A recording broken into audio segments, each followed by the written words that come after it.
Assalamualaikum warahmatullahi wabarakatuh. Bapak Ibu yang dirahmati Allah, sebagai manusia kita ini diberi dua potensi yang sama seimbang. Potensi berbuat baik dan sekaligus kita juga punya potensi berbuat tidak baik.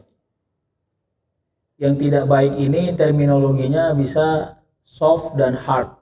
Yang soft itu gini, tidak baik bukan berarti dilarang Allah. Bolehnya, cuma tak cocok sama kita. Itu kalau dalam makanan terminologi thayyiban. Kan ada namanya halal, ada namanya thayyib. Halal itu pada aspek legalitas, thayyib itu pada aspek akses. Awak punya duit, bisa beli durian, halal duitnya. Tapi sudah dikasih tahu dokter, jangan kau makan durian, nengok durian aja udah naik darahmu, apalagi kau makan. Awak banting juga.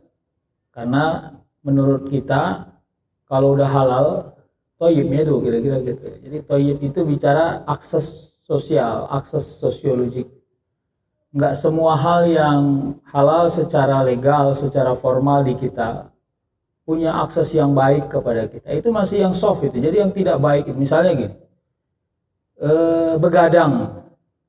Itu kan kata Bang Roma nggak bagus itu. Ya kan? Makanya dia bilang jangan begadang kan. Kenapa? Ya itu tidak baik meskipun tidak ada larangan. Secara prinsip kalaupun mau ditengok bagaimana larangan Allah, wala tulku aidiakum ilat tahlukah. Jangan kau jebak dirimu dalam kebinasaan. Paling ke situ arahnya. Ayatnya begitu. Kira-kira.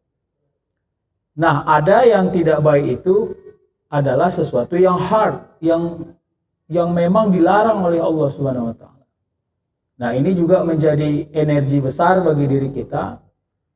Jangan sampai kalau kita sudah dilarang tapi kita punya potensi untuk mengerjakannya tapi kita enggak mengerjakan. Jadi kita tetap mengerjakannya. Ini hati-hati. Maka dua potensi ini yang menjadi nilai besar kepada kita untuk melihat kita ini berada di posisi mana. Ya, lagi-lagi dengan tidak capek-capeknya saya mengajak kita dan mengajak diri saya sendiri, kira-kira kalau sulit istiqomah pada kebaikan, maka minta tolong dan minta perlindungan kepada Allah agar kebaikan itu tidak sulit kita kerjakan. Kalau kita sedang jahat-jahatnya, maka carilah cara agar kejahatan itu nggak jadi kita kerjakan. Apa itu Ustaz? Ya saya nggak tahu kan, Bapak Ibu yang punya pemahaman kejahatan apa yang Bapak Ibu tahu untuk Bapak Ibu. Saya kan nggak tahu. Sampai-sampai tidur itu menjadi solusi agar kita tidak jadi berbuat jahat. Itu yang saya kira udah beberapa kali saya sampaikan di sini. Kalau hari ini saya nggak tidur dari mulai pagi sampai sore, ada potensi 3 kejahatan yang saya kerjakan. Maka kalau gitu banti tidur. Kalau perlu makan nanti mau 2 biji supaya ngantuk aja bawaan. Serius, Pak. Karena kadang-kadang defensif melakukan sesuatu yang kelihatannya tidak ofensif ya, tidak melakukan sesuatu yang produktif, yang baik.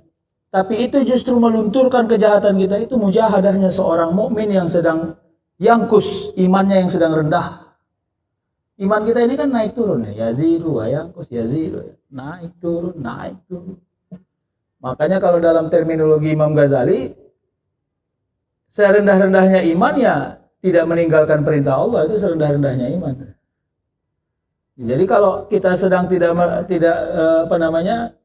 meninggalkan perintah Allah, iman kita masih sangat standar itu dalam konteks yang sederhana. Bapak Ibu, apa tujuannya? Ini kalau dalam filsafat namanya aksiologik. Bicaranya what for. What for itu artinya untuk apa. Manusia ini harus tahu untuk apa. Kalau nggak ketemu untuk apa, ini bahaya kita hidup ini. Kenapa? Karena aksesnya untuk apa itu pasti ketemu dengan niat. Apa yang engkau niatkan, itulah yang akan engkau dapat ya. Innamal a'malu binniyat wa innamal likulli imri'in ma nawa. Jadi sebenarnya koheren dia. Jadi nggak bisa A yang kita niat, C yang kita hasilkan itu nggak bisa. Apa yang diniat? Kalau diniatkan dari awal kita hidup lillahi ta'ala, maka konsisten lah. Bagaimana membangun konsistensi? Kalau sudah keluar masuk lagi, keluar masuk lagi, keluar masuk. Sama kayak orang sholatnya itu.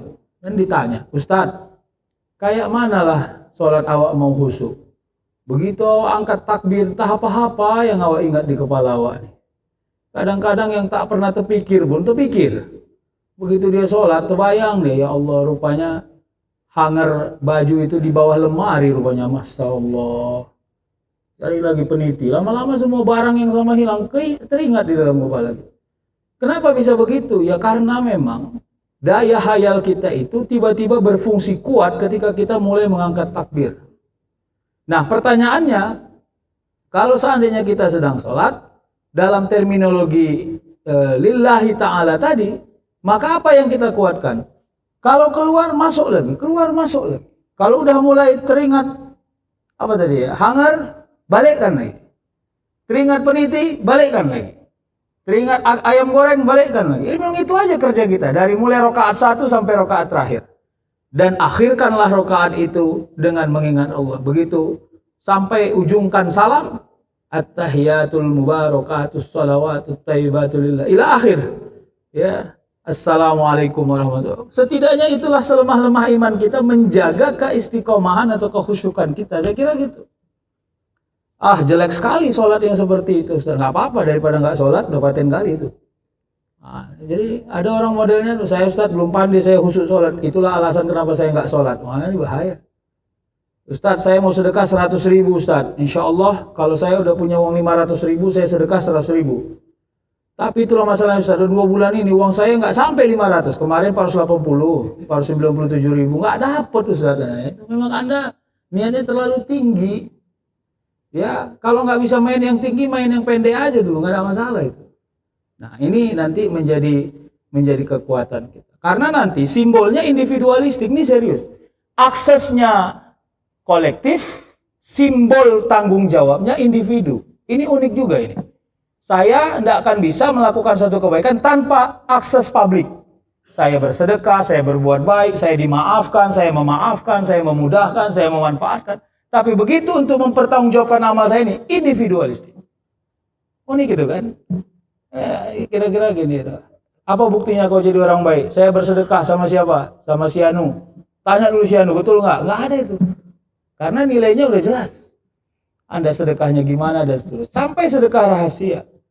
Jadi orang yang sedekah rahasia, nggak disebutnya, nggak diakadkannya, nggak dipublishnya, tapi benar itu menjadi hartanya, niatnya, maka sehebat-hebatnya pun dia menyembunyikan amalnya, Allah tidak akan kehilangan catatan dan originalitas terhadap amal yang kita kerjakan. Jadi jangan oyong kali, biasa-biasa aja. Amalnya itu orang berkurban, kalau disebut, ini kurban atas nama siapa? Abdullah Mahmud S. S-nya siapa nih? Nggak jelas ini, S apa? Nggak usah, udah SS aja lah, udah paten itu. Tak apalah peninggal. Kenapa? Nggak akan ada malaikat yang gagal catat. Kalau mau dipanjangi, panjang. Ini pakai pula gelar Tongku Alam, Syah segala macam, gelar. Capek juga yang memotong ini menyebut-nyebut itu nggak siap-siap. Nggak ada masalah. Qasdu syai' muqtarinan bifi'lin. Jangan terlalu khawatir kepada satu amal yang sudah niyatul kholis, ya, akan sampai kepada tujuannya. Ya, kalau yang menjadi menarik kan begini. Ini bicara tentang akses saja. Ya, kalau orang-orang di negara Asia Tenggara lah ya, Asia Tenggara yang sudah mulai modern negaranya, Singapura, ya, Malaysia mungkin bagian-bagian tertentu ya, Brunei, itu negara-negara yang justru mereka berkurban justru keluar Pak, malah mereka malas kurban di negara mereka, karena mereka juga pening, motongnya payah, ininya payah, udahlah berkurbannya di Indonesia aja, di Palestina aja, berkurbannya di sini aja.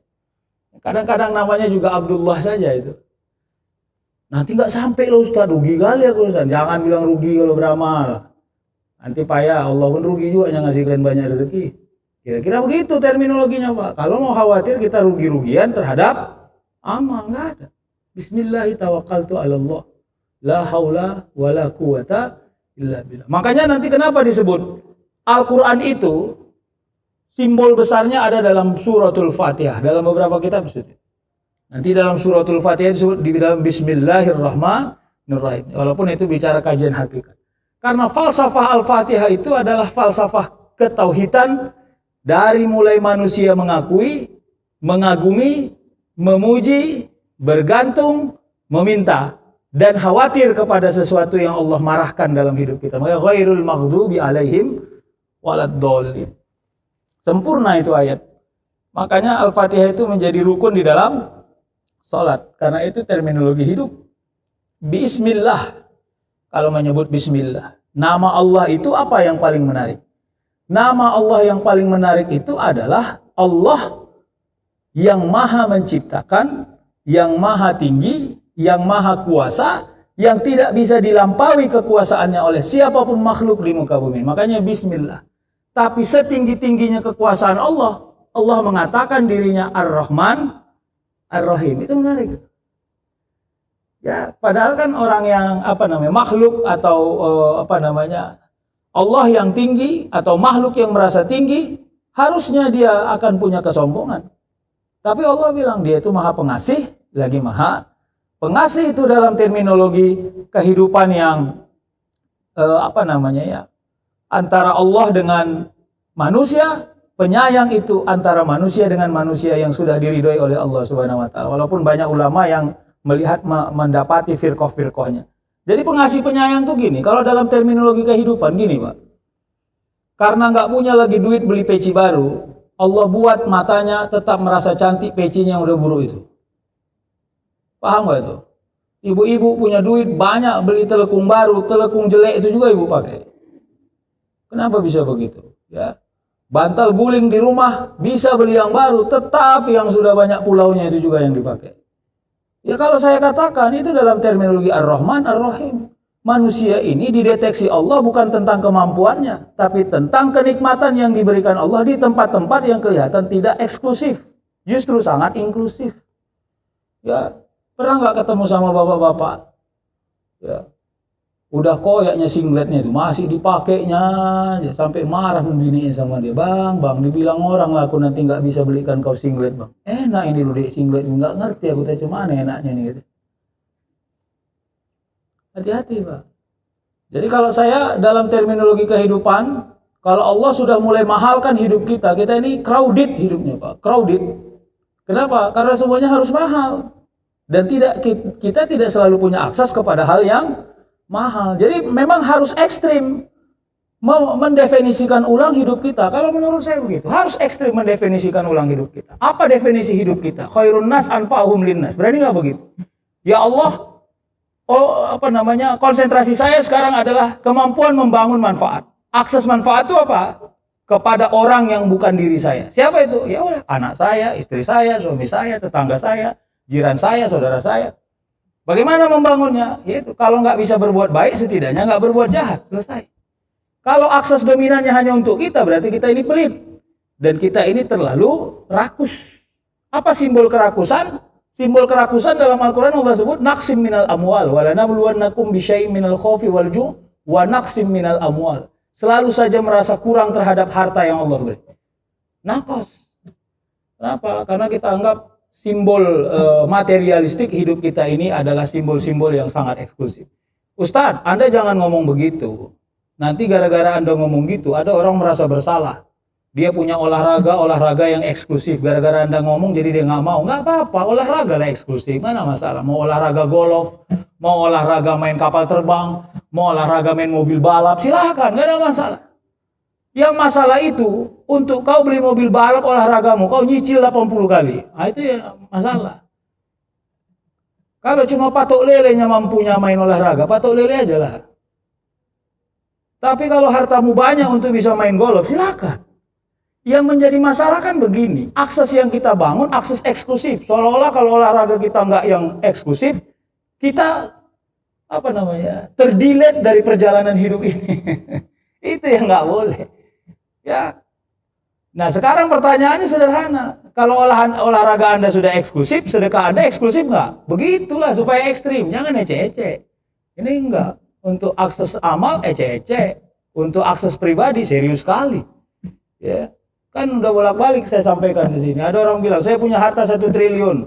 Kalau saya punya mobil 3 miliar, menurut Ustaz saya sombong nggak? Ya kita bilang nggak sombong lah.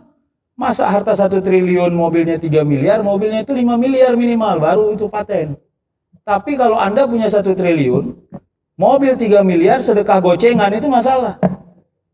Nah itu dia, udah sederhana aja Pak, jadi nggak usah ribet-ribet mendefinisikan hidup ini. Kita nggak perlu aneh dengan akses orang. Ada yang mau naik sepeda, silakan. Ada yang mau main ini, silakan. Pertanyaannya itu yang saya katakan, aksesnya publik, tanggung jawabnya individu. Udah gitu aja. Sehebat-hebatnya kita norak di hadapan orang, tetap harus kita pertanggungjawabkan. Ya nggak suka nggak apa-apa, nanti coba aja buktikan gitu aja. Nggak ada yang repot. Ya, kalaupun orang mendoakan supaya dosa kita diampuni, doa yang diampuni itu adalah doa yang memang kita melakukan akses terhadap Allah diampuni. Tapi kalau dosa kita kepada sesama manusia itu masih terhambat sebelum manusianya bisa memaafkannya. Hati-hati. Makanya saran saya kurang-kurangi dosa kepada manusia. Kenapa? Payah nyarinya. Hanya keampunan Allah yang menjadi wasilah. Kalau nggak dapat kemaafan dari banyak manusia, maka itu akan menjadi sulit. Bapak Ibu, nah yang kedua apa? Alhamdulillahirabbil alamin. Ini falsafah Al-Fatihah itu. Alhamdulillah, ya itu kan bicara tentang pujian ya. Jadi alhamdulillah itu kira-kira gini Pak. Akses inklusivitasnya orang yang memuji Allah itu gini. Apapun yang Allah kasih, dapat kita linknya. Apapun yang Allah kasih, dapat kita linknya. Jadi kadang-kadang orang ngomong tapi itu bagus itu. Inilah Ustadz, saya udah tua Ustadz, tapi alhamdulillah saya masih bisa datang ke masjid. Tapi itu bagus. Kenapa? Itu orang yang tahu diri itu. Ya, kita bisa nggak sekecil-kecilnya rezeki yang Allah kasih ke kita linknya dapat. Yang gawat, aksesnya nggak dapat, linknya nggak dapat. Ya, jadi akal kita hanya konsentrasi membaca rezeki orang, tidak berhasil membaca rezeki diri sendiri ya, itu yang gitu. Ya, enak kali nengok bapak tuh ya, tiap hari Minggu setoran aja orang sama dia, sor kali kok kayak dia bah, nggak usah sor kali. Kenapa? Karena uang yang dia dapat juga dia akan gaji orang, mungkin ada hutang yang Anda nggak tahu dia harus bayar, ada tanggung jawab yang harus, ya kita kan nggak paham sebenarnya lingkungan. Makanya alhamdulillahirabbil alamin, kepada Allah kita memuji. Kenapa kita memuji Allah? Karena Allah itu pemilik. Makanya Allah sebut Rabb di situ kepada alam yang dia miliki. Kira-kira gini, Anda tahu nggak siapa penguasa alam ini? Kata Allah, saya, kata Allah. Aku Rabbnya. Jadi kalau Allah Rabbnya, apa yang dimiliki Allah? Semua akses legalitas Allah punya. Hari ini orang sor dengan mobil kita mau dibelinya hari ini. Kalau Allah nggak ridho, besok dia nggak sor deh. Kenapa? Karena akses legalitasnya Allah yang punya. Berapa banyak orang yang sudah kita Yasin 41 kan, awak pikir udah meninggal lah besok dia. Nggak jadi juga meninggal kawan. Kenapa? Karena akses legalitasnya Allah yang punya. Berapa banyak orang yang nyangka kalau bapak rajin olahraga kayak gini, kurasa mau umur bapak panjang ini pak, bisa udah innalillahi wa inna ilaihi raji'un. Ngeri juga awak sebenarnya. Kenapa? Otoritasnya benar-benar hak Allah. Nggak ada yang lain. Makanya manusia itu nggak boleh terlalu independen menjalani hidup. Nggak boleh. Anda dapat akses olahraga, lalu check up, tidak ada penyakit, lalu jangan kreak kali di depan Allah. Ya Allah, alhamdulillah aku sehat. Enggak boleh. Ya Allah, saya sehat, tapi engkau bisa saja membuat saya tiba-tiba. Berani nggak gitu ngomong? Harus berani. Bukan untuk menakut-nakuti diri, untuk berhati-hati menjalani hidup. Hanya itu doang. Apa kira-kira feedbacknya? Ya feedbacknya tahu diri. Ada harta bersedekah. Ini gini ya Pak. Sekali waktu bila mana Allah kasih rezeki kita. Saya sebut ini rezeki supaya kita nggak norak memahaminya. Biasanya itu berarti hari yang lain. Nengok orang yang meminta-minta biasa aja. Mendengar kabar saudara di grup sedang ada musibah biasa aja. Bahkan kadang-kadang akal kita membaca, ini akal-akalan dia aja ini tumin-tumin ini kira-kira gitu. Ya. Ketemu sama kawan dulu satu kantor yang sudah pensiun, terus mendapat kabar, biasa aja. Hari itu Allah hidupkan sensitivitas kita dengan sempurna. Setiap menengok orang yang derajat dunianya di bawah kita secara pandangan manusia, Sensitivitas kita hidup, Pak. Ya Allah, kayak mana lah adik ini hidup ya, kalau kayak gini cara hidupnya. Rela kita mengeluarkan duit kita. Padahal hari itu duit kita nggak sebanyak duit kita yang kemarin-kemarin. Saya bilang itu rezeki yang nikmat Allah beri kepada kita. Hari itu. Kenapa? Karena tidak setiap waktu Allah buka akses sensitivitas untuk melakukan amal baik dengan sukarela, sukacita.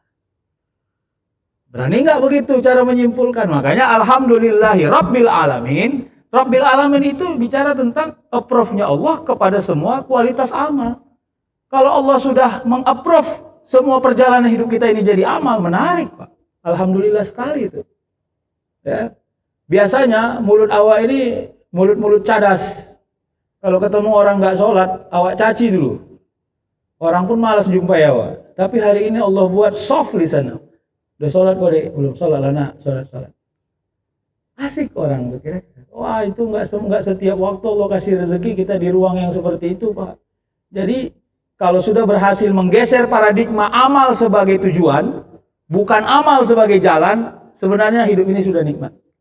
Tapi kalau masih kita lihat amal itu sebagai jalan, maka kita nggak akan pernah berhasil benar-benar menikmati amal. Bagaimana itu amal sebagai jalan? Saya beramal untuk apa? Supaya A sehat, supaya B doa saya dikabul, supaya C. Salah nggak itu? Nggak salah. Ini nggak ada yang salah. Cuman khawatir nanti kita mudah capek. Sama itu bicara tentang loyalitas orang bekerja. Kalau semua orang bekerja hanya cari gaji, pasti capek. Kenapa? Karena dia lupa konsentrasi menikmati pekerjaan. Tapi kalau semua orang sudah mulai menikmati pekerjaannya, saya yakin imunitasnya akan hidup. Dan berapapun gaji yang dia punya, dia akan mampu mengimprovisasi, memanage yang terlihat tidak cukup atas izin Allah, bisa cukup. Belum sempurna, iya. Tapi tidak cukup, tidak. Kira-kira gini nih, ya awak pengen kali lah beli ini ya, kata anak awak. Berapa itu harganya nak? 40.000 ya. Aduh, uang ayah cuma 15.000 lah. Gitu kan? Ya udahlah ya, nggak apa-apa. Awak beli yang ini aja ya. Kalau yang ini 12.000 ya. Enak nggak tuh? Awalnya nggak cukup karena Allah ridho, dicukupkan Allah. Cara Allah mencukupkannya, uangnya tetap nggak dapat 40.000. Tapi Allah buat yang minta pandai membangun elastisitas. Meskipun 40 yang diminta, 15 pun oke. Wah, asik sekali hidup kayak gitu, Pak. Berani nggak kita menerjemahkan hidup yang asik seperti itu? Bini udah ngomong, bang besok libur kan? Kita pergi ya bang makan ke sana. Nah, disebutnya restoran, lembur kuring lah sebutnya, ya kan? Lembur kuring jangan bawa cepek bu, bisa masuk payah keluar. Ya, bawa gopek lah dami-dami, ya kan? Tapi begitu masuk besok, ya kawan ini udah mikir suaminya. Cuman kan kalau suami jarang bilang sama bininya, nanti kalau dibilang dek uang abang tinggal sedikit, kan bilangnya pelit kali abang nih. Kan karena istri-istri jarang paham kondisi kita Pak, itulah maklumnya itu Pak. Jadi akhirnya apa? Begitu dia sampaikan kepada dirinya, ya Allah mudahkan urusan saya, uang saya adanya nih 500.000. Cuman begitu masuk lembur kuring habis lah ini. Terpikir dia mau makan mie balap, mie ayam. Biniknya pun diizinkan Allah memikirkan mie ayam. Anak-anak di rumahnya pun entah kenapa selera. Wah, dek, jadi kita ke lembur kuring itu. Terserah bang lah mau jadi enggak. Abang kok terpikir ya mie ayam? Iya bang, aku pun terpikir juga kadang. Oh cantik kan, pucuk dicita. Ulang pun tiba, selesai. Aturannya GoPay cuma habis 76.500, selesai. Wah, hebat sekali Pak. Tapi kan kita sering nggak memaknai itu sebagai rezeki. Itu aja problem kita sih sebenarnya kalau saya ngeliat gitu. Selama kita nggak bisa ganti mobil baru, kita anggap Allah nggak kasih rezeki. Udah itu aja noraknya berpikir kita ini. Ya, padahal hidup selebor, penyakit nggak ada, itu kan rezeki yang mahal Pak. Ya kan? Hidup selebor, tahu selebor Pak? Olahraga malas, merokok kuat, makan jarang. Penyakit nggak ada, kan hebat itu. Ada orang makan sesuai, merokok enggak, olahraga serius, berpenyakit terus hidupnya. Saya bukan mengejek siapapun, saya cuma mau bilang, tolong ulang kalkulasi perjalanan hidup kita. Jangan minta mahal kalau Allah kasih yang murah, karena yang murah belum tentu murahan. Itu harus dipahami. Yang murah tidak selalu murahan. Kenapa? Karena yang murah, bila pandai kita menikmatinya, maka yang murah itu akan terasa mahal. Nah, lalu apa kata Allah? Ar-Rahmanir Rahim, Maliki Yaumiddin. Nah, disinilah sebenarnya puncak. Jadi kalau Bismillah itu akad, Alhamdulillah itu pujian, Ar-Rahman itu penguat dalam pujian. Kan segala puji bagi Allah Tuhan sekalian alam. Ar-Rahmanir Rahim, Allah lah yang maha pengasih lagi maha Maliki Yaumiddin, itu pengakuan. Ya Allah, ada satu perjalanan hidup yang kami nggak punya otoritas sedikit pun, hanya Engkau yang punya. Apa itu? Hari pembalasan. Jadi Maliki itu bimakna al-milk. Al-milk itu bimakna, maknanya adalah punya otoritas yang sempurna. Allah bisa skip, bisa kasih mudah, bisa kasih maaf, kasih ampun, bisa kasih besar dosanya, nauzubillah. Maka sebenarnya orang kalau baca Maliki Yaumiddin di dalam sholatnya, energi yang dia bangun adalah energi kekhawatiran. Maliki Yaumiddin, ya Allah, apakah amal saya kau terima nanti atau tidak? Ampuni saya bila tidak diterima. Maliki Yaumiddin, karena memang Yaumiddin ini kita sering tidak punya ekspektasi apapun tentang itu. Serius Pak, nggak usah geleng-geleng, angguk-angguk aja lah.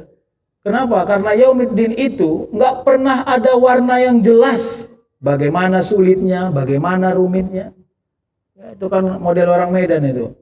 Kau jangan nggak sholat, nanti kau masuk neraka. Kapan itu bang? Nantilah di hari kiamat. Kalau kau nggak sholat, kau bisa masuk neraka. Ya, nanti kita bahas bang. Pening kali kepala kita membahasnya sekarang. Gitu.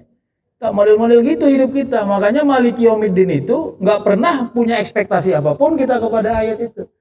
Kenapa Allah menjelaskan itu? Karena penting. Kalau nggak penting nggak mungkin Allah sebutkan. Kalau saya sih normalnya gitu aja Pak. Bagaimana membangun aksesnya? Rasa takut. Apa yang kita takutkan? Takut simbol keimanan kita sangat lemah. Sama itu kayak mobil dulu Pak. Kalau kita dulu punya kijang, mobil kijang tahu? Ada kijang jantan, ada kijang betina. Itu kan kalau mau hidupkan radionya, ya kan harus ditarik dulu ini. Apa namanya? Antenanya, ya kan. Pokoknya mobilnya paling lebih keren kalau antenanya panjang. Antenanya pun udah yung ngelewer deh. Mobil sekarang ada nggak pakai antena? Coba. Mana ada? Kalau mobil sekarang pakai antena digolai orang lah. Kenapa dulu sama sekarang? Aksesnya sama-sama mau hidupi radio. Ya kira-kira begitu. Sinyal yang mau dibangun itu sebesar apa? Sinyalnya tinggi atau tidak? Kalau sinyalnya tinggi, rasa takut kita akan membuat kita, kalau dibilang perfeksionis juga enggak, berhati-hati berjalan dalam hidup. Kita buat contohnya mau enggak nih? Kalau saya buat contohnya jangan marah ya. Kadang-kadang kita ini terjebak dengan dosa kecil, karena dosa besar setan udah capek goda kita nggak bisa. Disuruh setan membunuh, motong ayam pun pening, ya kan? Disuruh setan mabuk, udah lama kali tobat mabuk, kira-kira gitu kan? Disuruh setan berjudi, modal nggak ada, duit udah nggak ada soalnya, kira-kira gitu. Jadi setan tidak pandai mengajak kita berbuat. Jadi akhirnya setan merusak kita di dosa-dosa kecil, dosa-dosa rahasia yang sebenarnya aksesnya kalau kita pandai membangun sensitivitas, kita nggak tergoda. Ya, apa ya? Nih kalau di dunia kita ini dosa syahwat, dosa ghibah, dosa subhat, ya. Kalau ketemu sama orang meninggal, ya ini kan kita semua terjebak ini. Saya juga sering terjebak. Ya. Terlalu panjang kita menceritakan orang yang sudah wafat itu. Bahkan tidak pandai kita memfilter mana yang pantas kita ceritakan, mana yang tidak pantas. Ya. Apalagi ucapan sia-sia itu pun kalau di dalam kitab Tambihul Ghafilin itu adalah akses syaitan. Ucapan sia-sia tahu nggak itu? Ucapan yang tidak cantik didengar telinga. Reuni orang itu, reuni. Padahal ini udah punya cucunya semua yang reuni ini. Ya, begitu bercakap sama kawannya. Aku dulu pacaran lo sama ini lo. Iya, kalau aku jadi sama kau mungkin anak kita agak keling ya. Kau hitam soalnya katanya. Padahal situ suaminya, situ bininya. Ucapan-ucapan yang sebenarnya nggak ada manfaatnya. Dan setan suka di situ. Iya, jadi kalau nanti meninggal suamiku kok masih mau sama aku? Hehehehe, ketawa. Ya kan kita anggap nggak dosa. Kenapa? Setan itu pandai menutup kepala kita untuk merasa itu tidak berdosa, itu aja. Sederhana sebenarnya. Makanya setan itu. Bolak-balik lah saya bilang. Ya. Dan ini yang kita anggap sebagai sesuatu yang ya remeh. Setan sudah pandai framing kita punya amal yang besar. Setan buka akses dosa-dosa kecil. Dibuat setan kita tidak merasa sensitif kepada dosa-dosa kecil itu. Nah inilah harus kita berhati-hati. Makanya Maliki Yaumiddin itu aksesnya adalah kekhawatiran kita kepada hari kemudian. Iyyaka na'budu wa iyyaka nasta'in. Apa energinya? Kepada Allah kita. Na'budu itu terminologinya tunduk, Pak. Na'budu. Kalau mau disebut sami'na, gini, Pak. Apa daya yang bisa kita lakukan kalau imam sholatnya terlalu panjang? Kebetulan di sini tak apalah panjang kali imam nyaman ya kan. Kalau pergi kita ke masjid yang imamnya panjang, apa daya yang bisa kita lakukan? Kalau imam sudah sholatnya panjang, berani nggak kita marah-marah di belakang? Ngomong kita batal sholat. Bergerak kita 3 kali berturut-turut nggak ada makna, batal sholat. Nggak ada. Mau ruku dia ruku lah, mau nggak mau lah walaupun udah gondo aja bawaannya. Tapi setidaknya itulah makna dari iyyaka na'budu. Kalau engkau sudah sebut sami'na wa ata'na, kerjakan. Secapek apapun kau mengerjakannya. Ya, kalau nggak sore kali kita puasa di bulan Ramadan, begitu datang bulan Ramadan, tidak pernah gara-gara kau berhenti orang puasa di bulan Ramadan. Kalau kau nggak mau puasa nggak usah. Tapi orang akan, itulah sami'na wa ata'na. Begitu kira-kira. Makanya iyyaka na'budu. Hanya kepada engkaulah kami menyembah ya Allah. Totalitas penyerahan diri secara tauhid enggak ada kepada. Bagaimana kira-kira kerja teknisnya? Kerja teknisnya begini. Ya. Kalau mau sholat, sholatlah. Kalau ada duit, sedekahlah. Kalau kira-kira sudah seminggu ini nggak pernah sedekah tapi cair terus, hati-hatilah. Ya. Kalau ada orang yang minta tolong, berhitunglah. Kalau nggak adanya sulitnya kau menolongnya, kenapa nggak ditolong? Kalau kau merasa capek menolong orang, berarti Allah masih kasih akses kepada engkau untuk punya kemampuan menolong orang lain. Sudah sederhana. Berani nggak begitu cara mendefinisikan diri? Ini kan bolak-balik. Ya, kita ini harus punya amal yang amal itu kita pelihara, Pak. Pelihara. Ya. Saya dalam hati saya mengazamkan diri, siapapun orang yang mau WA saya bertanya tentang hukum Islam dan sejenisnya, saya jawab, Pak. Itu sudah saya azamkan itu. Ada yang kenal, ada yang sok kenal, ada yang sok-sok kenal kali, kira-kira gitu kan. Walaupun nggak kenal ya sebenarnya, cuman cara dia WA macam kenal kali ya. Yang gawatnya lagi bukan begitu. Dia manggil awak bukan ustadz, tat gitu ya. Awak takutnya ujung awalnya PAN ya kan. Kan pening kepala awak. Apalah payahnya buat huruf U sama S di awalnya. Ustadz, enak kan? Ini enggak, tat, koma. Alamak, apa? So akrab gitu loh. Jadi jangan disingkat-singkat lah. Ustadz udah selesai. Kalau nggak malah bro, udah selesai. Karena sensitif juga tat itu. Ya, ada orang menanya panjang, awak jawab panjang kali. Habis itu dijawabnya jempol aja, ting katanya. Udah. Ya memang harus dinikmati, Pak. Serius, wallahi. Kalau saya mau bawa gondok-gondok nggak jelas, saya nggak mau saya mau menjawab itu. Tapi bagi saya, kadang-kadang kita harus pandai menundukkan diri, merasa bahwa kau pikir kau siapa kali, kira-kira gitu. Kalau Allah sudah nggak kasih senang kau punya ilmu, nggak bermanfaat kepada siapapun. Bahkan anak istrimu dan keturunanmu tidak pernah terbuka hidayah kepada dirinya atas apapun yang kau ucapkan. Mengerikan sekali itu, Pak, hidup seperti itu. Sholat lana Allah ya aja pun malah sholat, kan pening kepala kita dengar itu. Nah ini nanti menjadi akses. Iyyaka na'budu wa iyyaka nasta'in. Jadi nasta'in itu, ini terakhir ya, nasta'in itu apa simbolnya? Penolong pada hal-hal yang unpredictable. Ibu-ibu, bapak-bapak, sekali waktu mungkin kita akan diberikan Allah rasa takut. Pada hal yang kita nggak tahu. Maka pada saat itu minta tolonglah kepada Allah. Cara meminta tolong kepada Allah dengan semua doa yang ada, isyaratnya. La haula wa la quwata illa billahil aliyil azim. Boleh ya, minta tolong kepada Allah dengan bertaubat. Rabbana zalamna anfusana, itu bagus sekali doa itu. Doanya taubatnya Nabi Adam, ya, karena Nabi Adam merasa bersalah atas semua akses yang dia bangun, yang dia merasa sangat percaya diri apa yang dia lakukan Allah ridho, ternyata Allah marah kepada dirinya. Rabbana zalamna anfusana, ya Allah saya nggak paham ini, sebenarnya saya terlalu percaya diri menjalani diri ini, rupanya ada yang kau nggak suka dari hidup saya, ampuni saya ya Allah, kira-kira gitu. Jadi kalau kita rasa takut, pertolongan hanya kepada Allah. Kadang-kadang Allah menolong kita memang dengan kekalahan, ya, kena fitnah, kena singkirkan, ya, itu kan terminologi yang dipakai, yang didapat oleh Nabi Muhammad itu kan nggak enak hidupnya, kita aja yang nyangka enak. Bagaimana dia mau enak? Lahir aja udah nggak ada ayahnya, cuma dia mau enak hidup, ya, lahir dalam badan yatim, umur 6 tahun nggak ada emaknya, ya, padahal orang Arab itu simbol kemanjaannya tinggi kepada orang tuanya, itu abi wa ummi, abi wa ummi, abi wa ummi.